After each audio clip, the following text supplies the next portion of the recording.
విశ్లేషకులు నర్రా విజయ్ కుమార్ గారు స్టూడియోలో ఉన్నారు. అదేవిధంగా బీఆర్ఎస్ పార్టీ సీనియర్ నాయకులు గౌతమ్ ప్రసాద్ గారు మనతో పాటు ఉన్నారు. అదేవిధంగా కాంగ్రెస్ సీనియర్ నాయకులు మున్నూరు రవి గారు మనతో పాటు ఉన్నారు. ఇక వచ్చి జాయిన్ అవుతారు బీఆర్ఎస్ నాయకులు ప్రేమ్ గాంధీ గారు. ముందు వీళ్ళతో మాట్లాడదాం. అసలు నిజంగానే ఈ ఇష్యూ ఇంతటితో ముగుస్తారా, లేకపోతే ఇంకా దీన్ని ఇలాగే జటిలం చేస్తూ ముందుకు తీసుకెళ్తారా?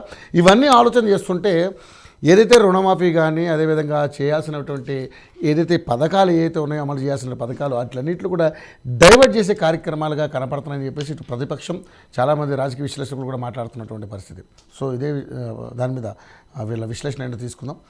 మున్నూరు రవి గారు, అయిపోయింది మొత్తానికైతే మొన్న జరిగినటువంటి రచ్చ అక్కడితో అయిపోద్ది అనుకున్నారు. మళ్ళీ దాన్ని కెలికి ఇంకా పెంట చేసి దాన్ని ఇంకా దీనికి ఒక చర్చని ఎప్పుడు జనంలో ఉండేలాగా మాట్లాడుకునేలాగా చేస్తూ ఉన్నారు.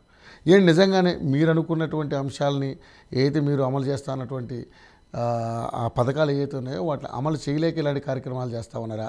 నిజంగానే మీరు ఏంటి, అసలు మీ మోటివ్ ఏంటి, మీరు ఏం చేద్దాం అనుకుంటున్నారు?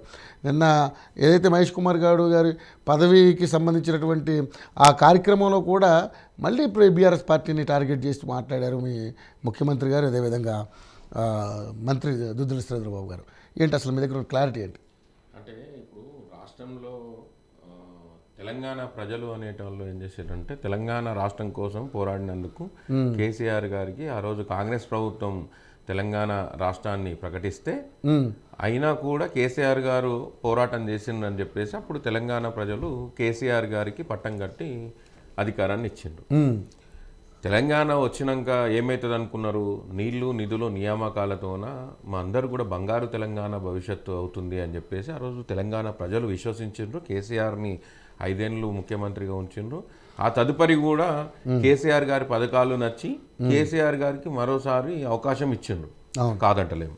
కానీ ఆ తదుపరి జరిగినటువంటి పరిణామాల్లో ప్రజలు కూడా ఒక ఆలోచన శక్తికి వచ్చి ప్రజలు ఒక తమ నిర్ణయాన్ని ఈరోజు తెలిపినరు. ఈరోజు కాంగ్రెస్ పార్టీకి 64 మంది ఎమ్మెల్యేలతోన ఒక స్పష్టమైన మెజార్టీతోన వాళ్ళని ఈరోజు అధికారంలోకి తీసుకొచ్చింది.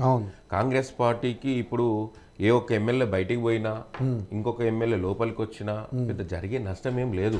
అలాంటప్పుడు మేము ఏమంటున్నామంటే కాంగ్రెస్ పార్టీకి ఇప్పుడు ఎమ్మెల్యేలు రావడంతోనో పోవడంతోనో ఏం పెద్ద నష్టం లేదు, ఈ ప్రభుత్వానికి ఎలాంటి డోకా లేదు. కానీ ఇక్కడ అధికారం కోల్పోయి ఈరోజు అహంకారంతోన ఈరోజు నిజంగా చెప్పాలంటే ఎంత అహంకారంతోనా అంటే ఈరోజు ఒక ముఖ్యమంత్రి అయినటువంటి వ్యక్తిని నీకు ముఖ్యమంత్రి అంటే ఇష్టం లేకపోతే నువ్వు వదిలేసుకో, నీకు ముఖ్యమంత్రి నువ్వు లేవనుకో, ఈ రాష్ట్రం నుండి నువ్వు వెళ్ళిపో. కానీ ఈ రాష్ట్ర ప్రజలు ముఖ్యమంత్రిగా రేవంత్ రెడ్డి కావాలని కోరుకున్నప్పుడు ముఖ్యమంత్రి రేవంత్ రెడ్డి గారే ఉంటారు.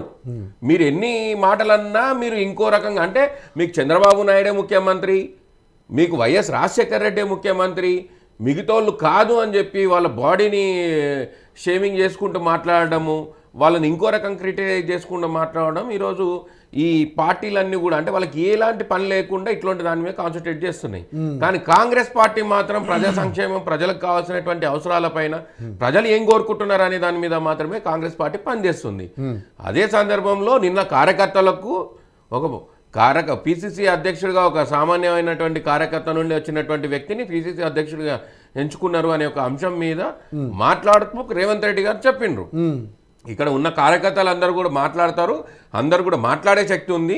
ఈరోజు తెలంగాణ ఇచ్చినటువంటి పార్టీ కాంగ్రెస్ పార్టీ కాబట్టి మాకు ఆ నమ్మకం ఉంది ఈ ప్రాంత ప్రజలకు ఏం చేయాలి ఏం చేయొద్దు అని చెప్పేసి.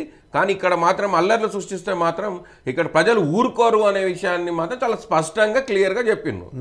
దాన్ని ఇక్కడ గగ్గోలు పెట్టించి ఈడో డ్రామా ఆర్టిస్ట్ని తీసుకొచ్చి పాపం ఇంకో బకరా అవుతున్నాడు. నేను చెప్తున్నాను కదా, పాపం ఇప్పుడు ఉన్నటువంటి ఒక ఎమ్మెల్యేని వాడుతున్నారు, జూనియర్ ఎమ్మెల్యేని వాడుకుంటున్నారు ఇప్పుడు పాడి కౌశిక్ రెడ్డి. ఆయన స్థాయికి మించి అంటే ఆయన స్థాయికి మించి మాట్లాడుతున్నాడు. నిజంగా చెప్తున్నాం, పాడి కౌశిక్ రెడ్డికి నిజంగా నువ్వు కనీసం నీతో పాటు ఒక తెలంగాణ భవన్లో ఉండేటువంటి ఒక 10 మంది ఉద్యమకారులను ముంగట పెట్టుకొని డిబేట్ పెట్టుకో, నీ స్థాయి ఏందో తెలిసిపోతుంది. నీ స్థాయి ఏందో తెలిసిపోతుంది. నువ్వు బ్రోకరిజం చేసినందుకు నీకు ఒక ఎమ్మెల్యే టికెట్ ఇచ్చిండ్రు, నువ్వు బ్రోకరిజం చేసినందుకు నీకు ఒక ఎమ్మెల్సీ టికెట్ ఇచ్చారు, ఒక విద్యార్థి ఉద్యమ నాయకుడిని పక్కన పెట్టి. అది ఎందుకు ఇచ్చిర్రు నీకు అంటే నీకేమో స్పెషల్ యాక్టివిటీస్లో అవే ఈ బ్రోకరిజం అనే పనులు చేసినందుకు.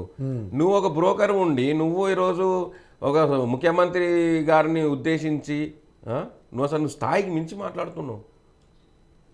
ఇది అంటే వీళ్ళందరూ ఏం చేస్తున్నారంటే పబ్లిక్ని అటెన్షన్ డైవర్ట్ ఇప్పుడు రేవంత్ రెడ్డి గారు కూడా మన హరీష్ రావు గారిని తాడి పెరిగినట్టు ఇలాంటి మాటలు కూడా ఎందుకు వాళ్ళు అనలేదా నిన్న?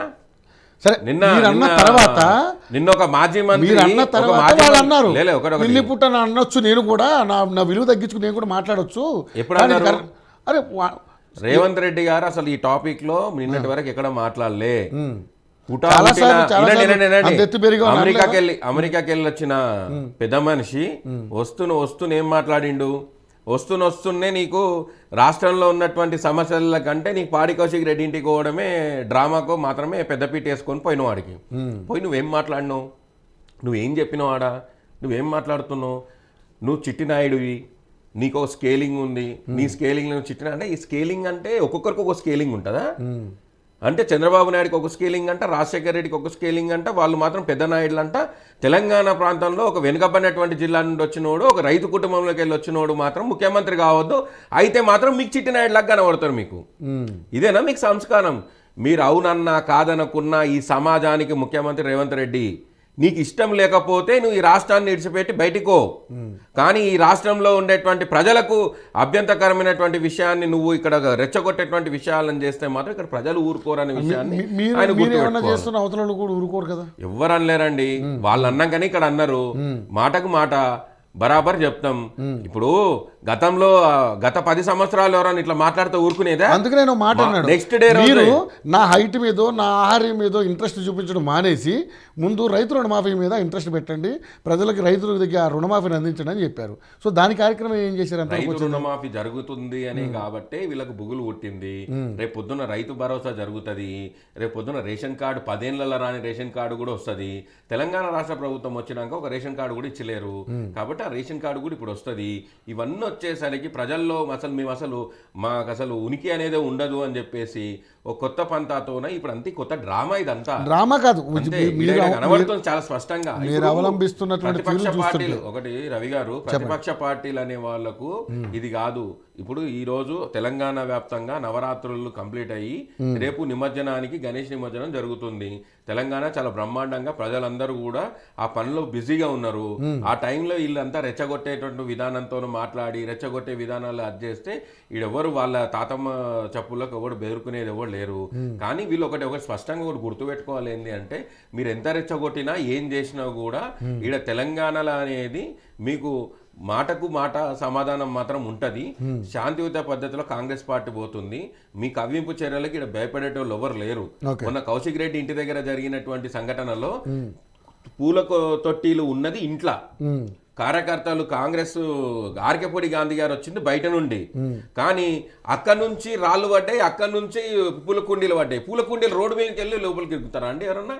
అయినా అంతమంది మార్పులతో వెళ్ళాల్సిన అవసరం ఏంటి? అంటే శాంతి భద్రతకు విఘాతం కలిగిస్తారా మీరు? అధికార పార్టీలో ఇచ్చేటువంటి మాటలు ఎవరు మాట్లాడినరు? నువ్వు ఓవరపై నువ్వు రానికే నీ పార్టీకి రాష్ట్ర అధ్యక్షుడు వస్తాడో లేకుంటే నీ పార్టీ కార్యనిర్వాహక అధ్యక్షుడు వస్తాడో, అది మీ పార్టీకి ఒక నిర్మాణం ఉంటే ఆ నిర్మాణంతోనే వస్తారు. నీ ఎంబడి షేర్లింగంపల్లికి సంబంధించి ఒకటో 2 కార్యకర్తలను పెట్టుకొని నువ్వు పోయినావు. అసలు నీకు షేర్లింగంపల్లిలో ఎంతమంది కార్యకర్తలు ఉంటారో ఒక డివిజన్ ఉంటుంది, ఆ డివిజన్ లో ఎంతమంది కార్యకర్తలు ఉంటారు? డివిజన్ కమిటీలు ఉన్నాయా కనీసము? 10 ఏళ్లలో అసలు ఒక్కరోజు కూడా పూర్తి స్థాయి కమిటీలు వేసలేరు మీ పార్టీ. మీ పార్టీకి ఒక విధి విధానాలు కరెక్ట్గా లేవు ఈ రోజు వరకు కూడా. అట్లాంటి పార్టీలు ఉన్నావు నువ్వు. ఇప్పుడు నువ్వు చేస్తే, నువ్వు ధర్నా చేస్తే నీ ఎంబడి ఎవరు వచ్చిందో ఒకసారి చూసుకో వెనుకకు తిరిగి.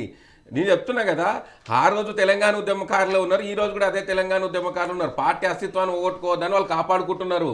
మీరు పార్టీ నిర్మాణం చేయకుండా ఇట్లాంటి తిక్క పనులు చేసుకుంటూ పోతే పూర్తి స్థాయిలో ప్రజల మొత్తానికి కూడా భూస్థాపితం చేసే పరిస్థితులు త్వరలోనే ఉంటాయి.